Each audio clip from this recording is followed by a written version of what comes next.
I No did hype? not meet George until I was in Italy, which was the craziest experience for all of us. Like half of us hadn't met George, and he did this really interesting thing where we all like had a single meeting with him, but we were all in this hotel in the random part of like Olbia in Sardinia, and we all went up one by one like we were on Shark Tank or something. He's just And like sitting in a room and him and Grant Heslov were like sitting in there, and they just come in and they'd be like joking with you and be like, okay, like we're gonna do this thing, and then you go and it felt like you just had a meeting with like the Madame Tussauds version of George Clooney, you know, because it doesn't feel like you're actually looking at George Clooney when you meet George Clooney. You're like, oh, there's no way I'm in the room with this guy. It's impossible. I was literally working in a mall 5 months ago. That's impossible. how long does it take for that to wear off? Because eventually he's your director. He's got to tell you and guide you, and you have to develop a relationship with him. When does he not? Because does he cease to be George Clooney at some point to you, or is he always George Clooney and you've just got to work past it? What's amazing about George Clooney is I think he is like the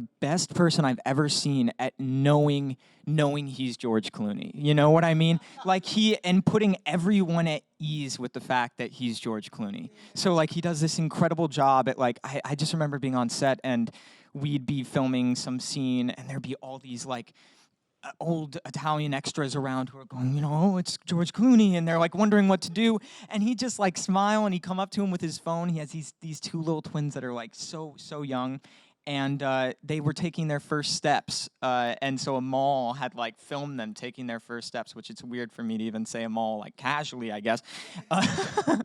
But she had taken their first steps, and he was just showing it to all the old female Italian extras, being like, look at my kids, and they're like, oh, and he's like breaking down the barrier constantly of like, I'm just an ordinary person, like let's laugh and have a good time, and everyone then feels comfortable and like they're a part of something together, and not like, oh, it's George Clooney and I'm scared. And there was a palpable, even the old Italian women were aware of George, like George Clooney is George Clooney. Yeah, Like, and I mean, he lives in Italy. Like he has a house on Lake Como, so he's like kind of an Italian celebrity without being Italian at all. It's somehow like everyone's like, oh, Clooney, yeah.